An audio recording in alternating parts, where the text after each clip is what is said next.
Acting చేసిండు. ఎందుకంటే చాలా రోజులు కష్టపడి చాలా ఒక స్టడీ చేసినట్టు అనిపించింది. స్టోరీ మీద స్టడీ చేసి చేసి చేసి చేసి ఒక మంచి స్టోరీని ఎన్నుకొని ఆ సినిమా తీయడం అనేది చాలా కష్టము. దాంట్లో సీన్లు ఉన్నాయి, అన్ని సీన్లు అంత కష్టంగా తీయడం అంటే చాలా కష్టము. ఎందుకంటే ఆ పొడిచే సీన్లు కానివ్వండి, అన్నీ కానివ్వండి ఒక రేంజ్లో వేరే రేంజ్లో తీసిండు. ఆ సీన్ల కోసం అయితే లిటరీ చెప్తున్నా మంచిగా అనిపిస్తాయి. దాంతోపాటు కొన్ని ఎమోషనల్ సీన్స్ ఉంటాయి. అబ్బా ఏడుపు వచ్చేస్తుంది. అయ్యగారే నెంబర్ 1 అంటే అయ్యగారే నెంబర్ 1 అంతే. ఈ సినిమా తర్వాత అయ్యగారు పక్కా నెంబర్ 1. గట్టిగా చెప్పడం, ఎట్లా చెప్పినా వరల్డ్ రికార్డులు బ్రేక్ చేసేస్తుంది. ఆ ప్రభాస్ రికార్డులు బ్రేక్ చేస్తుంది, ఆ బ్రేక్ చేస్తుంది అని అయితే చెప్పాను, కానీ సినిమా అన్ని బ్రేక్ చేస్తుంది. Thank you.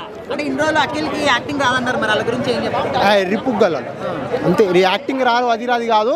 ఈ సినిమా చూసిన తర్వాత అఖిల్కి యాక్టింగ్ రాదని ఎవడన్నా చెప్తే నాతో డెబిట్కి దిగమని చెప్పు. నా ఇన్స్టాగ్రామ్ ఐడి చెప్తా కావాలంటే, ఎండి మస్తాన్ బై రివ్యూ అని ఉంటుంది. Thank you. లెజెండ్ మూవీ చాలా బాగుందన్న. కేడీ నెంబర్ 1, అయ్యగారే నెంబర్ 1. మళ్ళీ చెప్తున్నా, అయ్యగారే నెంబర్ 1. సినిమా చాలా బాగుంది. గుళ్ళో ఇస్తారు ఆరతి ఈ సినిమాలో ఉంది భారతి. హీరోయిన్ మాత్రం అయితే చాలా బాగా చూపించారు. హీరోయిన్ మాత్రం చాలా బాగుంది, క్యూట్గా ఉంది. మొత్తం శారీలో చూపించారు.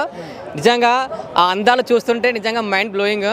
అసలు సాంగ్స్ మాత్రం అయితే అదిరిపోయినాయి. అండ్ మ్యూజిక్ అయితే ఇక వేరే, ఇక తమన్ గారు అంటే ఇక చెప్పని అవసరం లేదు. ఆ మ్యూజిక్కి ఆ మ్యూజిక్ మొత్తం అందరూ కూర్చోబెట్టారు.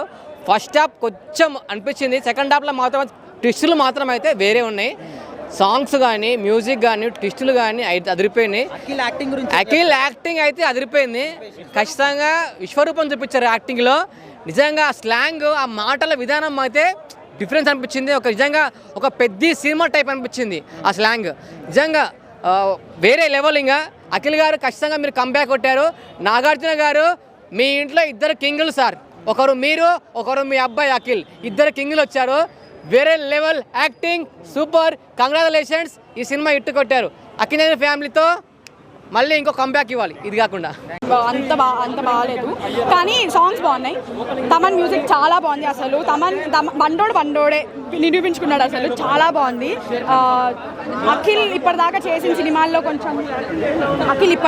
సినిమాల్లో చాక్లెట్ బాయ్ అలా స్వీట్గా చూపించారు. అలా స్వీట్గా చూసిన వాడిని దీంట్లో అసలు చూడలేమేమో అనుకున్నాము. అంత రాయలసీమ లుక్, అంత మాస్ లుక్లో చూడలేమేమో అనుకున్నాం, కానీ జీవించేశాడు. చాలా బాగా తీశాడు.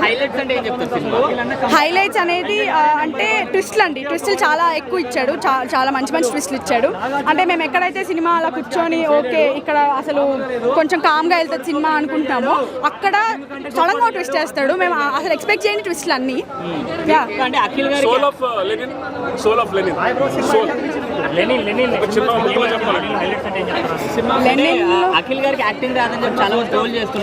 ఈ సినిమాతో ఆ ట్రోల్స్ అన్ని కొట్టేయచ్చు. He prove them wrong. తనకి ఇది best movie in his career. ఇప్పటిదాకా అసలు కంబ్యాక్ అనొచ్చు అఖిల్కి.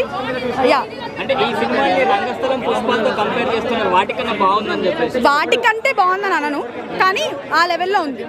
అంటే అంత బాగుంది అనమాట. భాగ్యశ్రీ లేకపోయినా సినిమా ఉండేదే కాదండి. అసలు భాగ్యశ్రీ తను ఆ రోల్కి ఎంత బాగా సూట్ అయిందంటే, ఆ రోల్ ఇంకెవరు పెట్టినా కూడా అంత సూట్ అవ్వరండి. భాగ్యశ్రీ చాలా బాగా సూట్ అయింది ఆ రోల్కి. అంటే ఆ ల్యాగ్ మీకు సెకండ్ హాఫ్లో అసలు అనిపిదండి. అంటే ఆ ల్యాగ్ మర్చిపోతారు మీరు. అంత మంచి సీన్స్ ఇచ్చాడు. అంటే ఫస్ట్ హాఫ్ అనేది ఎలా చూపిస్తాడంటే ఫ్యామిలీ అందరూ మనోళ్ళే అన్నట్టు చూపిస్తాడు, కానీ సెకండ్ హాఫ్లో ఇంకా అందరూ మారిపోతారు. లేదు చూడొచ్చు.